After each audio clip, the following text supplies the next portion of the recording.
is still What? Germany still had its colonies? What? considered one of history's greatest guerrilla leaders. And I never heard of this guy? I never heard of this guy. Who is this guy? World War I, 1918. I have a lot to say. Because my previous reaction was, had a lot of responses, to say the least. 1918. After 3.5 years of war, the Allies are in crisis. Russia has been rocked by revolution, and its new Bolshevik government has signed an armistice with the Central Powers. Thousands of German troops will be freed up to fight on the Western Front, where the carnage of trench warfare has already claimed more than 1 million lives. But Germany is also desperate. Britain's long naval blockade has led to shortages and social unrest at home. Wait a minute. Pause. I just clocked something. Britain's naval blockade of Germany, right? Was strangling Germany. I know Germany was using the Netherlands to trade, to get supplies and goods. And I think Denmark as well. My question is, what about Scandinavia? What about Norway? Sweden? What was going on there? Now that I think about it, I never really heard of anything about Norway and Sweden in World War I, actually. Like, surely Germany would be using them to trade, right? To try and circumvent the blockade, right? Because they're neutral, so it's legal, technically speaking. Even though Britain was breaking international law by using civilian ships to transport weapons before the Americans joined, but still, like, did Germany not think of using Scandinavia to try and circumvent the blockade, or am I missing something here? While America's entry into the war brings fresh manpower and vast resources to the Allied cause, Germany faces inevitable defeat unless it can win a quick victory on the Western Front. Alright, so yeah. A lot of people in my last reaction, a lot of people, some were saying the latter that I'm about to say, but a lot of people were saying that America joining the war didn't help the Allies win. But we are 1 minute into this, so I'm gonna let Epic History TV talk more before I say anything, because oh boy, do I have a lot to say.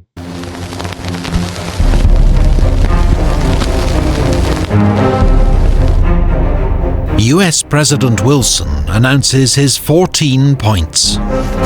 They outline his vision for a post-war world, including an end to secret treaties, a reduction in the size of armed forces, self-determination for the people of the Austro-Hungarian Empire, and an international organization to settle future disputes. But most European leaders dismiss his ideas as wishful thinking. At Brest-Litovsk, Bolshevik Russia signs a peace treaty with the Central Powers. Russia gives up vast amounts of territory in exchange for peace. Alright, so interesting. I hear a lot of people saying that Ukraine was kind of like a invention of sorts, because during World War I to try and cause chaos in the Russian Empire. But then I also heard Mr. Putin, when I watched that interview with him and Tucker Carlson, he said that Ukraine was an invention made by Lenin. Now, don't get me wrong. I know that, I should definitely take everything that Putin says with a grain of salt. Don't get me wrong. But my question would be, regarding the whole Ukraine situation. Ukraine was a thing during the Treaty of Brest-Litovsk, right?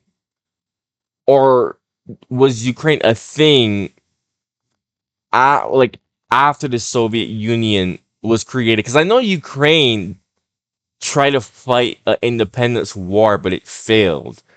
I don't know. The whole Ukraine thing is really confusing to me because I know that there was a term called Ukraine, but Ukrainians never called themselves Ukrainians. I knew that. They called themselves Ruthenians, right? Which is basically the same thing as um Russian, not the nationality, but basically Rus. But you get my point. Like there wasn't like a Ukraine. I don't know. I think the country Ukraine is kind of like artificial. Yeah, I think that's what I'm saying. Trying to say.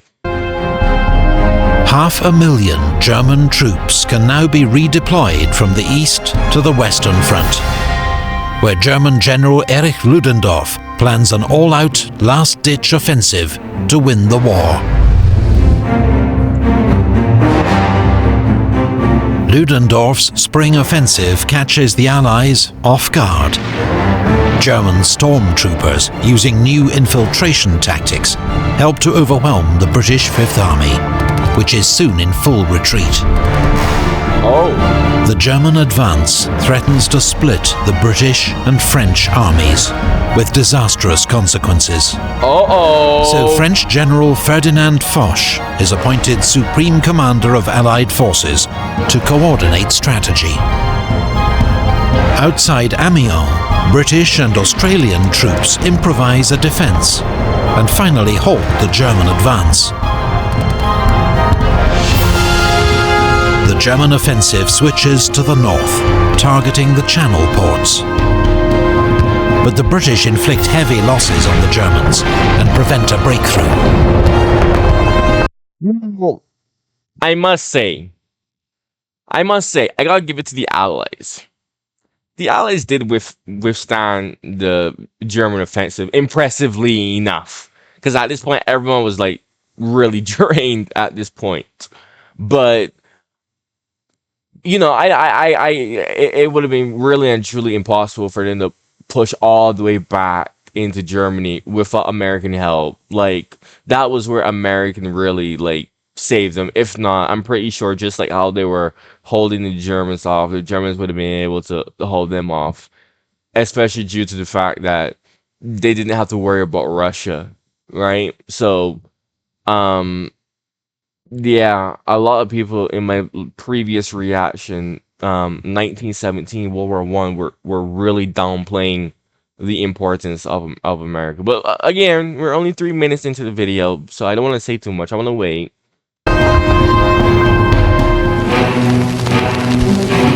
Dawn of air power. The dawn of air power. Above the trenches, the First Air War continues to escalate. Each side now has more than 3,000 aircraft in service on the Western Front. But by 1918, the Allies have won air superiority, thanks to greater resources. Of course. On the 21st of April, Germany's most famous pilot, Manfred von Richthofen, the Red Baron, is shot down and killed near Amiens.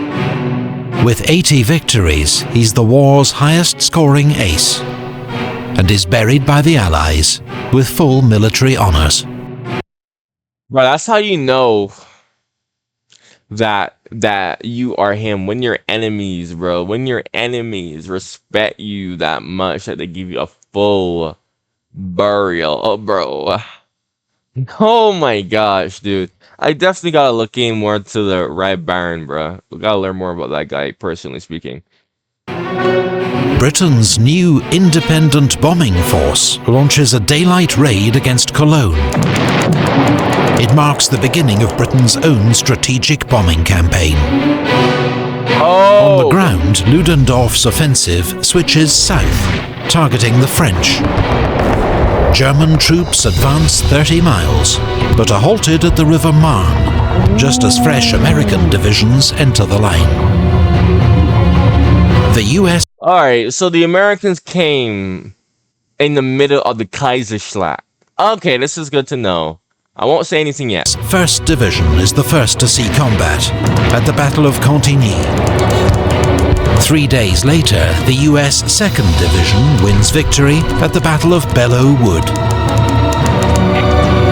No. Now, without those US divisions there, who would have been able to hold that off? Oh, I don't say, oh, but the Allies are holding them off. Well, the Germans are breaking through. But the US are just not arriving. Now think about it like this. Who would have been able to hold that off at this battle here and that battle here without those fresh, literally ripe US troops that aren't worn down, that don't have war exhaustion, that don't have fatigue? Who would have been able to hold this off? Okay, this is why I said America saved the Allies. Sure, you could say that the Allies did all of the work. They did. But by this point, both sides were so exhausted. There was no way that the Allies would have been able to push them all the way back into Germany. No way. And I saw some people were saying, "Oh, but the Austro-Hungary Empire was falling apart." Germany was planning to invade Austria-Hungary if they surrendered to the Allies. A lot of people don't seem to know that, and I actually said this in my comments.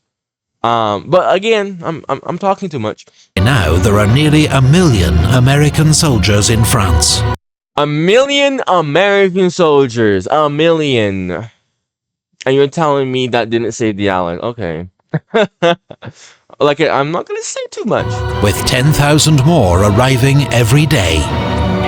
The 4th phase of the German offensive leads to a 9-mile advance, but is finally halted by a French counterattack. In Italy, Austria-Hungary launches an attack at Asiago and the Piave River to support Ludendorff's offensive in France. But it's repulsed with heavy losses, and morale amongst the Austro-Hungarian army collapses.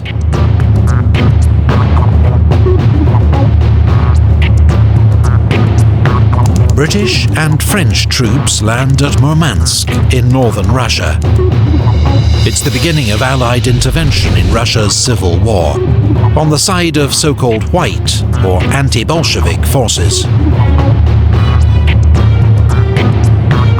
On the Western Front, the Germans' final attack is defeated in the Second Battle of the Marne.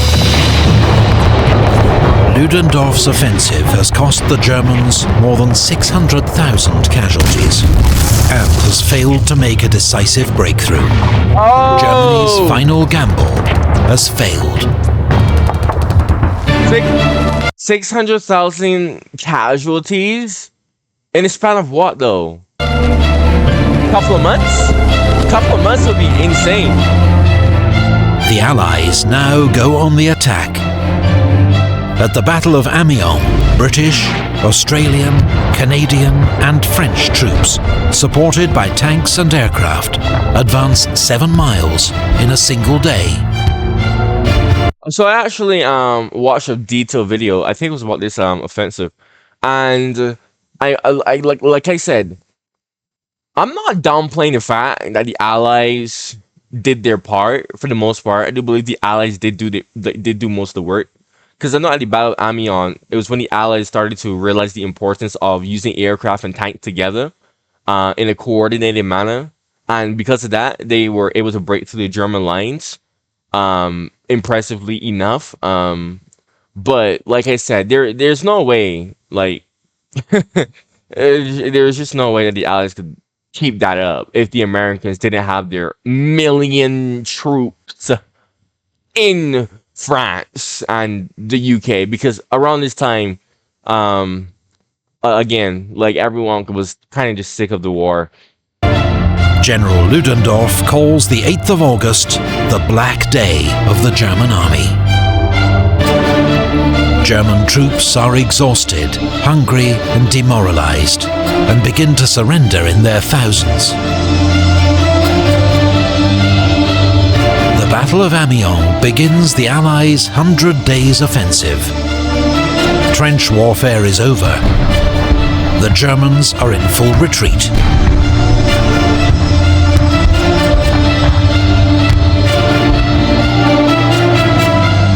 In the Balkans, a new Allied offensive at Dobropolje breaks through Bulgarian positions. Can we give a shout out to Bulgaria for holding the entire Balkan front for essentially like what, 2 years? 2 years all by itself. I mean, oh, Bulgaria needs more love. The overstretched Bulgarian army collapses, and 2 weeks later, Bulgaria signs an armistice. In the Middle East, British-led forces defeat the Turks at the Battle of Megiddo, taking 25,000 prisoners. Allied troops soon occupy Damascus and Aleppo. Golly, advancing all the way up there, man. Damn. God damn. Although Commonwealth troops did quite extraordinary against the Ottomans, right? You know, and when I say Commonwealth troops, I mean everyone from all over the empire, right? Because you know, it was a Commonwealth effort. I said this in one of my other reactions, but I do know that the British West Indies, which is just another term for British Caribbean, the British West Indies Regiment. Oh boy, oh, they had some impressive victories in Palestine. I said bad word, but they did have impressive victories in this region towards the end of the war. So yeah, that's very noteworthy. Although he has them as just British, right? Although back then there wasn't really a term for like the Caribbean. It was just it was just British. So it's not really inaccurate to say that.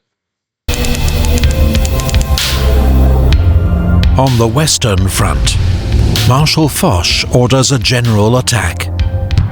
British, French and American armies reach the Hindenburg Line, a line of reinforced German defences, and break through. Just like that? Just like that? It was that easy? What? Oh my gosh. Ludendorff informs the Kaiser that the military situation is hopeless and that Germany must seek an armistice. Oh, now you want to seek an armistice.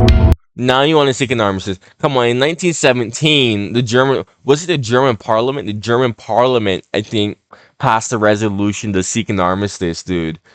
And Ludendorff freaking just threw that out the window. Germany sends a request to US President Woodrow Wilson, who in return demands German withdrawal from all occupied territory and the Kaiser's abdication. Oh man. On the Italian front, the Allies... I don't understand this. Why would they want the Kaiser to abdicate? Why would they want the Kaiser to abdicate? Wouldn't that cause like political turmoil? Like that's a very like what? Why make the Kaiser abdicate? Allies deliver the final blow to Austria-Hungary at the Battle of Vittorio Veneto. The Austro-Hungarian army disintegrates and 300,000 prisoners are taken. With the Central Powers facing collapse, the Ottoman Empire signs an armistice with the Allies at Mudros. 4 days later, Austria-Hungary signs an armistice with the Allies at Villa Giusti. At Kiel, the German High Seas Fleet is ordered to make a suicidal attack on the British Navy, but instead it mutinies. Revolution spreads through Germany. The Kaiser abdicates. You know, I always think about the whole Kiel situation because when I was looking at the Battle of Jutland or Jutland, I don't know how some people pronounce it. I know some people pronounce J with a Y. So I don't know, whatever. But when I was thinking about the Battle of Jutland,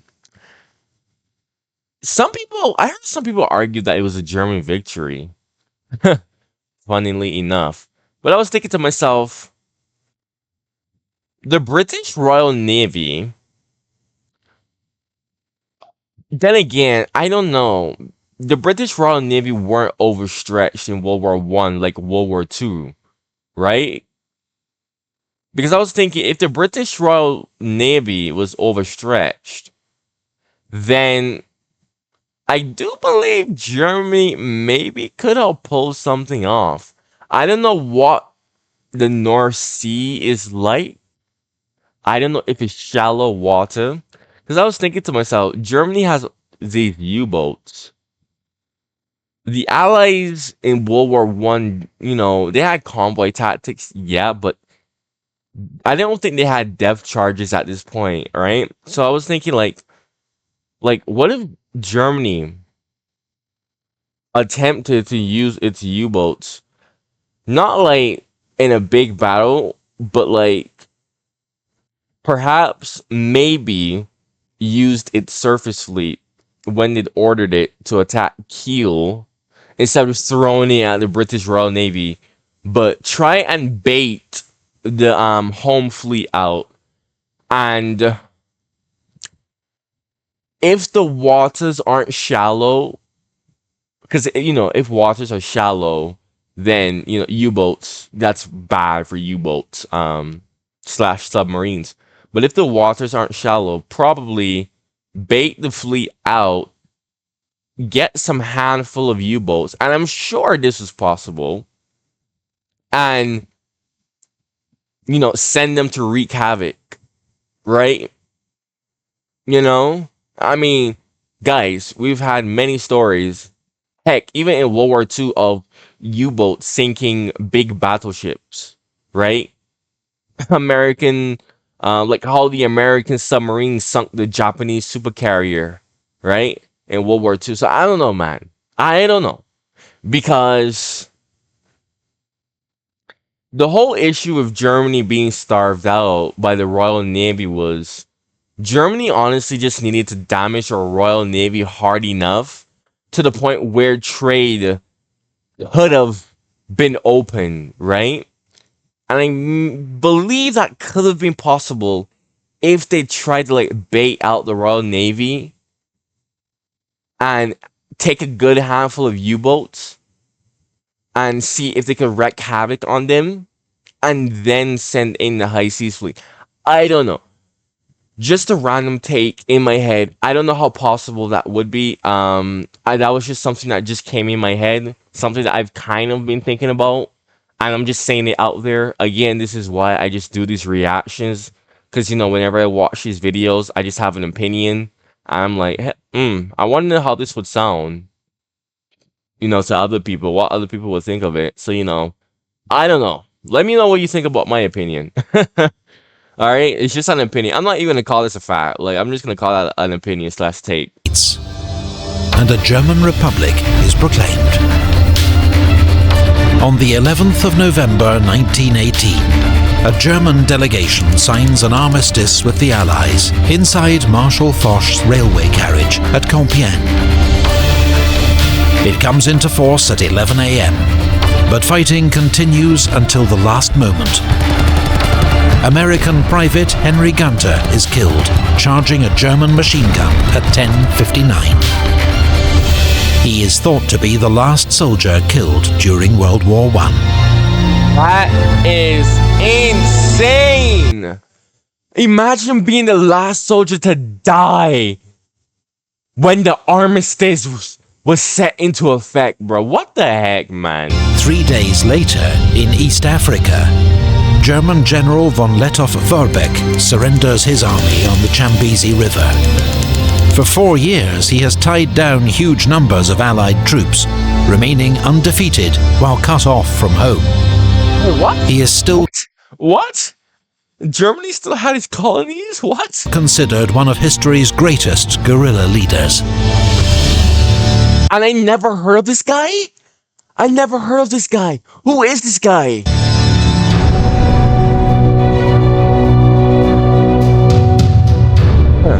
It's an armistice for 20 years.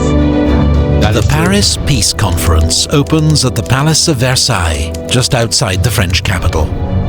Delegates accept a proposal to create a League of Nations to settle future international disputes. The Versailles Treaty, signed in June, imposes harsh terms on Germany. Its military is restricted in size. It must pay war reparations to the Allies. It loses territory to its neighbors. This was nothing. This was nothing. I think I said this in one of my long ago. I actually argued that in one of my videos that the Treaty of Versailles was quite frankly nothing. All right, Germany kind of had it good in the Treaty of Versailles. They kept most of their territory. And I know someone in my comments, they told me that Germany lost 80% of its territory because they were including the colonies. Guys, Europeans didn't consider their colonies an integral part of their country until very recently. Actually, no. I know France and the Dutch considers some of their overseas territories, like the French Caribbean, is now an integral part of France now. But I know even Britain, like Britain doesn't like consider its overseas territory like an integral part of England, right? Because these were English colonies, right? So, you know, it really varies, frankly. Like, I mean, but back then, all of this, none of the Europeans considered their colonies like an integral part of their mother country, right? Like a core region of their mother country. I heard someone say that my country, Barbados, being the most British slash English Caribbean country, I'm not sure how true this is, but I heard they say that there were plans to make Barbados a province of England. Um, but you know, I don't know how true that is, and even then, you know, Britain has a very icky history of trying to integrate like overseas territory into its integral territory. Malta being a very well-known example of that, right? So, but my point is, Germany didn't really like have it bad, right? So Alsace was arguably French, right? Because before Germany was a thing, Alsace was technically French. You could argue that it's German, you could argue that it's French. I don't really care, but Alsace really and truly, you know, I don't really count that as Germany losing its territory. Germany didn't even need Alsace. Bismarck literally said not for Germany to take Alsace or there's going to be big animosity between France and Germany. So I don't even count Alsace. Um, Denmark? Denmark? Denmark. I mean, the people voted. If I know this correctly, the people voted, and I think like half of this went to Denmark because they voted to be with Denmark. But I know some of them voted to stay with Germany, if I remember correctly. Poland, Poland. Now this is where it gets interesting because when you look at Polish borders throughout its history, you could argue that Poland deserves this, really and truly. In fact, I think Poland in like the 10th century, its borders kind of look like modern day Poland 2024 borders, right? So A lot of people don't know that. So I don't know. You could argue, but still, Germany kept its industry for the most part. Kept most of its territory, its core territory. You know, and really and truly, the whole depth thing, considering that most of the war. Hold on. Before I even talk about that, let's see what Epic History TV has to say. And its colonies are seized by the victors. Germany must also accept responsibility for the war in a war Now this is guilt clause. now this is something that the Allies should have never done. Should have never done. Should have never ever done. This war was started because of Serbia. um Serbia may have most likely been um has something to do with the assassination of Archduke Franz Ferdinand. So I am putting all the blame on Germany. I really had to disagree. Like, this is so petty. This is just petty, man. Petty, bruh. A source of lasting resentment in Germany. Yep. Yep. Bad. The boundaries of Europe are redrawn. Poland re-emerges after 100 years of foreign rule, while Austria, Hungary, Czechoslovakia, Yugoslavia, and an enlarged Romania emerge from the ashes of the Austro-Hungarian Empire. Now, this was the treaty that was actually bad. The Treaty of Trianon. That was the treaty that was actually bad. Completely unfair. Extremely unfair for Hungary. I mean, it is ridiculous what the Allies did to Hungary. Like, they did not deserve that, really and truly. Hungary losing 70% of its territory. My goodness, man. And from the Allies' perspective, yeah. Germany's defeated, Russia is weak. You don't need a strong Central European country anymore, right? But that was just so freaking unfair, dude. Like, I I don't even know how to feel about this, because I get it. You don't want a strong Central European country, but do you really have to make Hungary lose 70% of its territory? Especially many territories that have ethnic Hungarians in it? Oh, because Romania has nationalist ideals, right? Like, no one would want their country to lose 70% of its current territory, right? For any reason, frankly speaking. Anyone would say that would be completely unfair, frankly speaking. I mean, if America came to Britain and, after America ripped apart the British Empire, which it did. Oh, it's funny to me how I see so many Americans and Brits say, "Oh, we're allies." You're not. But that's a whole different thing to talk about. But America, imagine if America did that when it was ripping Britain apart. Oh, yeah, yeah, World War II is over. We don't need a strong empire like you anymore. So I'm gonna be ripping apart your empire. And not only that, but I'm gonna be dividing the UK up. I'm gonna make England lose 70% of its territory. I'm gonna give independence to Cornwall, Wales, you know, Scotland. Not just that, but I'm gonna also strip England.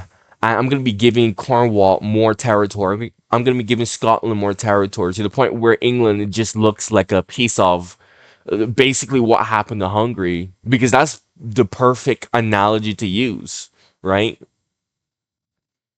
Because Britain isn't just made up of English people. Obviously, anyone should know that Britain is also made up of other ethnic groups as well. So imagine if America came and said, "Oh, well, these people need their own countries." But not just that, these people need extra territory from you, England. Obviously, every English person would be infuriated. And I use the example of England because it was mostly the British who caused the Treaty of Trianon, and France as well. Um, but it was those two who caused this to happen to Hungary, and honestly, it's just so unfair. One of the most unfair things that I have ever learned about in history so far. Frankly speaking, let us continue. I am saying so much. The Ottoman Empire is dismantled. New states, most under European control, are created in the Middle East. Here, as in Europe, the seeds of future conflict are sown. My goodness, like I said this in one of my previous videos. Let me look at this border real quick. I agree with Armenia. Armenia, that is how Armenia should look like 100%. I don't know much about Armenian history, but I do know that Armenians were in that region well before the Turks were in that region. So I agree. That's how Armenia should be, right? Before the Turk migration came and, freaking ruined that. Syria, Iraq,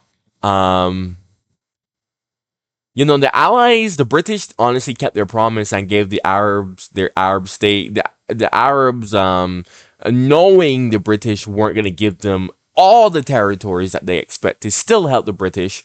So that's kind of on them. I'm gonna be so real with you. So, um, the only issue that I have here is that the whole Philistine, that I don't want to say the word because I don't want this video to get like demonetized. I don't want the YouTube algorithm to think that this video is controversial when it's not. The whole the whole Jewish state, I don't really care. The whole Jewish state, I don't agree with that. Bad. They're not indigenous, though. Bad. That's all I'm gonna say. Syria, Lebanon, Iraq, the borders were terrible. Yeah, I'm gonna be honest with you. Borders were terrible. Although Iraq had its own king, interestingly enough, so I don't know how that process was going down. The British kind of never really colonized Iraq. I know they just had a monopoly over Iraqi oil. So I wouldn't really call that colonization. Syria, Lebanon, yeah, that was definitely colonized by the French. Yeah, I can't really agree with that either. It's funny to me how I see all of these Arabs complaining about how the British and the French ruined the Middle East, yet they still can't unite into their own country at all, even though colonialism is over with. It tells you a lot, frankly speaking. While in the Far East, former German possessions in China are handed to Japan, to China's outrage.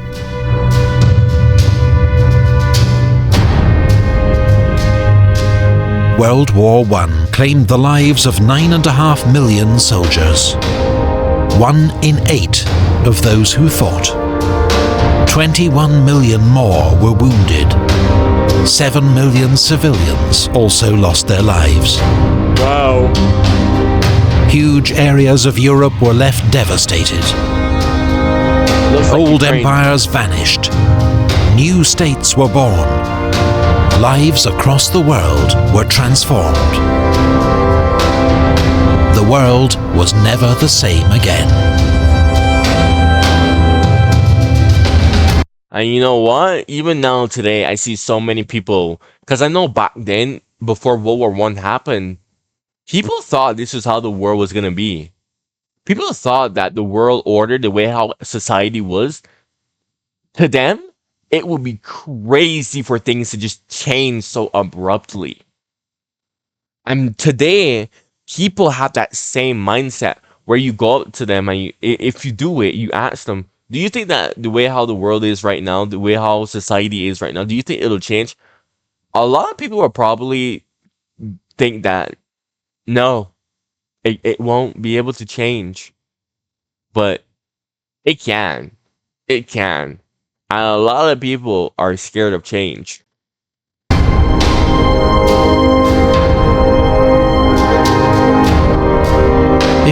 Epic History TV, a banger. Of course, you've made it all the way to the end of the video. If you have, and you like what I have to say in my reactions, make sure that you subscribe. If you know any videos that I would definitely love to react to, because there's a lot of things that I don't know about, right? If you know that there's stuff that I would love to hear, definitely comment down below. Suggest them to me. You know? Definitely would love to learn about that. Because there's a lot I don't know. Make sure to like the video, so that the video stays on the YouTube algorithm. And if you have anything, like if you disagree with something that I say, feel free to disagree with me. Again, I'm open to disagreements, right? I'm open to hear what other people have to say. I consider everyone's opinions, right? I factor in everyone's opinions, right? Now, if your opinion is extremely ridiculous, then I will be polite with you. I'll tell you that that's an extremely ridiculous opinion to have, and I can't really consider that at all. But I will also try to explain to you why that's a ridiculous opinion to have. I'm not just gonna be one of those people who's just completely like rude and say, "Oh, you're dumb," dumb. No, but yeah, man. Thank you for watching, and yeah, stay tuned.